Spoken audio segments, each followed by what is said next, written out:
चीन के राष्ट्र जय हिंद। देखिए, चीन के राष्ट्रपति को लगता था कि वो गलवान के एरिया में घुस जाएंगे और भारत पे दादागिरी दिखा के वो चले जाएंगे और भारत चुपचाप बर्दाश्त कर लेगा। उन्हें लग रहा था ये 1962 का भारत है, लेकिन ये तो 2020 का है। यहाँ मोदी जी उसका छक्का छुड़ा दिया। अभी वो बेचारा परेशान है कि हम कहाँ जाके फंस गए। एक के बाद एक बेचारे को टेंशन देखने को मिल रहा है गलवान वाले एरिया में। चीन ने तो पहले ये प्रोपेगेंडा फैलाया और माइक से बताया कि भारतीय सैनिक आप चले जाइए, ठंड का दिन आएगा तो आप यहाँ नहीं रह पाएंगे, आपको ऊंचाई सह नहीं पाएंगे। जबकि भारतीय सैनिकों को तो सहने की आदत थी ऊंचाई।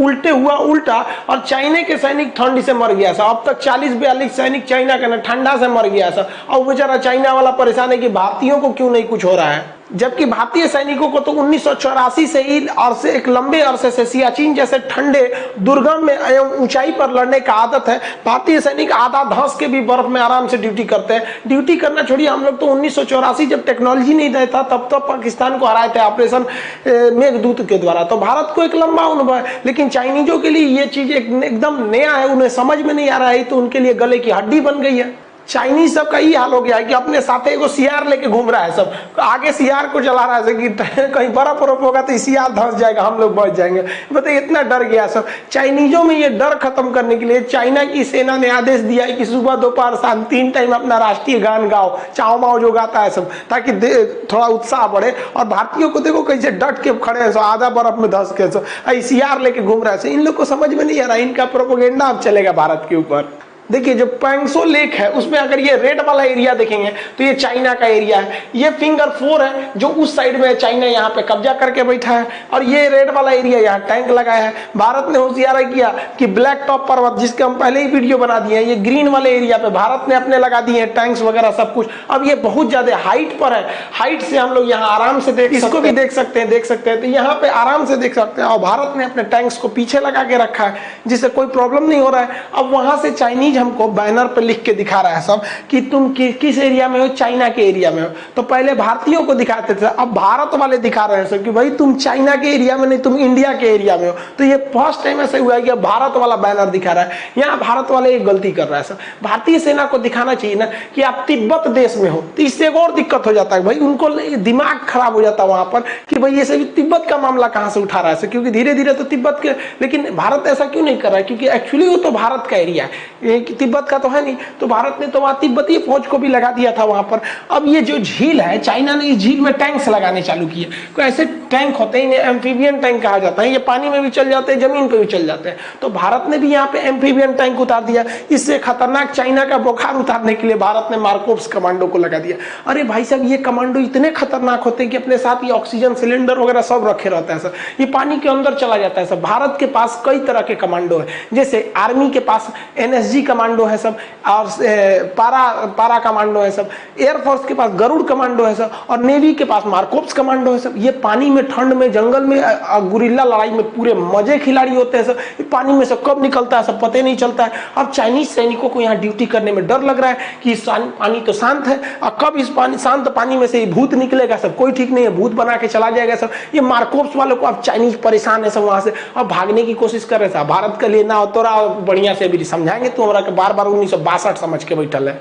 चाइनीज बार बार गलती करते थे सब, घुस जाते थे, कहते थे कि तुम्हारा एरिया है। तो भारत ने इस बार व्यवस्था कर दिया। क्या किया वहां पे, इस तरह फेंसिंग बिछा दिया, तार बिछा दिया, और कहा कि ओनिए रखा तार के इधर तो तुम्हारे अब्बा खड़े हैं लोग, इधर बाबूजी तो रहे यहाँ पे, धून देगा सब यहाँ पे। अब नहीं कहना कि गलती से आ गए थे, वापस जाओ वापस जाओ। बहुत अच्छा काम किया। और अगर भारत ने ये काम पहले किया रहता तो इन आज कुत्तों को ये हिम्मत नहीं हुई रहती कि भारत में घुस के कहते सब कि ये चाइना के एरिया है। खैर कोई बात नहीं, देर से सही लेकिन जागे तो सही। तो भारत को सोचता है कि अब जितने भी पाकिस्तान और चाइना वाले बॉर्डर है, अब तो नेपाल वाले बॉर्डर के साथ भी फेंसिंग कर दो सर, जो है ना, तो ये सब बार बार कोसते रहेगा सब कि हमारा एरिया है, हमारा एरिया है। चाइना ने भारत को डराने के लिए मिसाइलों का तांडव दिखाने लगा। उसने भारत के सीमा पर मिसाइलें लगा दी यहाँ पे, और बताया कि ये भाई बहुत खतरनाक मिसाइल है, इससे एयर डिफेंस हो जाएगा, हिंदुस्तान की जहाज कुछ नहीं कर पाएगी। तब तक इसरो के सैटेलाइट ने ऊपर से इमेज कैप्चर किया तो पता चल गया भाई इसके पास जो है ना,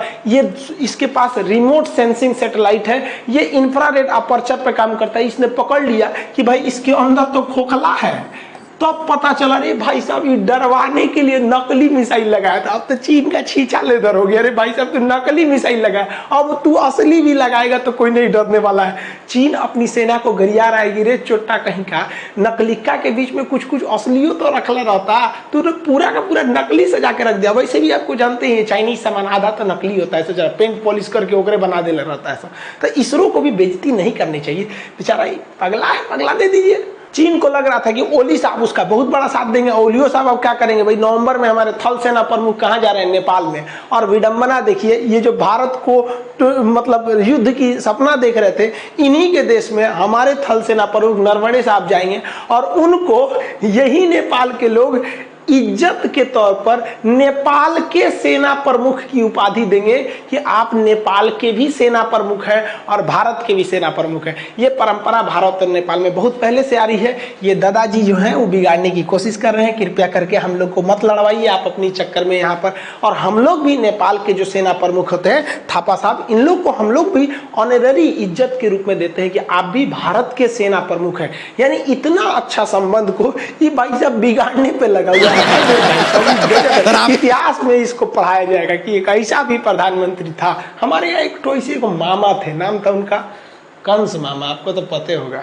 अब चाइना ना भारत को घेरने के लिए सोच रहा था, तो सोचा इधर से नेपाल को खड़ा कर दे, इधर से पाकिस्तान को खड़ा कर दे, तो 2 पर हम इधर से इधर अपने घेरेंगे। 3 ओर से घेरने के लिए सोच रहा था। नेपाल घुस गया आर्मेनिया की लड़ाई में, तुर्की की गुलामी में, तब तक नेपाल नहीं पाकिस्तान चला गया उधर। तब तक पाकिस्तान के देख रहे बाजवा साहब, इनको तो भाई सपना प्रधानमंत्री का है, ये पाकिस्तान में करमंडल बचा दिया, सिंध प्रांत के कमिश्नर को उठवा लिया यहाँ पर। और इमरान खान के खिलाफ भयानक प्रदर्शन हो रहा है। ये भाई साहब की मतलब शादी तो इनका टूटते रहता है, गद्दी छूटने वाली है। शादी तो छूटिए गया, क्या दिक्कत, शादी तो कभी कर लेते हैं ये लोग, कोई दिक्कत नहीं। अब ये देखियो के रख ले होगा एगो एक्स्ट्रा में, तो यहाँ समझ रहे हैं, तो इनकी सरकार जाने वाली है। तो ये पाकिस्तान अपने में बेचारा उलझ गया है, नेपाल यहाँ पे भी अब कुछ खास नहीं है। तो चाइना को लगा कि नहीं, बांग्लादेश और म्यांमार को अपनी ओर खींचो, क्योंकि ये तो दोनों हाथ से गए भैया, यहाँ पे तो चले गए, यहाँ पे कोई खास फर्क पड़ने वाला नहीं है।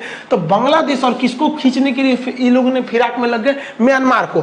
अब चीन के जो राष्ट्रपति थे बड़ी पोल्हा के फुसला के शेख हसीना को अपने फेवर में लिए और कहे कि हमको एगो बंदरगाह चाहिए, हमको दे दीजिए वो बंदरगाह, हम बनाएंगे उसको, और बनाने के लिए हम आपको कर्जा देंगे, कर्जा लेके बनाइएगा। तो मोदी जी बुलाए चुपे से शेख हसीना को, इधर आ पगली कहीं की, कहे लिए जा रही है उधर चाइना में, फंसा देगा तोरा कर्जा देके, ओकर बंदरगाह ले लेगा। देख रही है श्रीलंका का हाल हुआ। मोदी जी तुरंत इसको समझा दिए, तुरंत समझ गई, हाँ जी मोदी जी ठीक है करे। फोन करके शी जिनपिंग को कही, जाओ भगो यहाँ पे, ब्रेकअप, जाओ, तुम्हारा बंदरगाह नहीं लेंगे हम यहाँ पर। अब बंदरगाह का प्लान को कैंसिल कर दिया, कहा कि बंदरगाह ना देंगे हम। अब सोचिए चीन बंदरगाह लेंगे, और चीन जो होता है इतना खचरा होता है, वो कहेगा कि भैया हमको ब्याज दीजिए।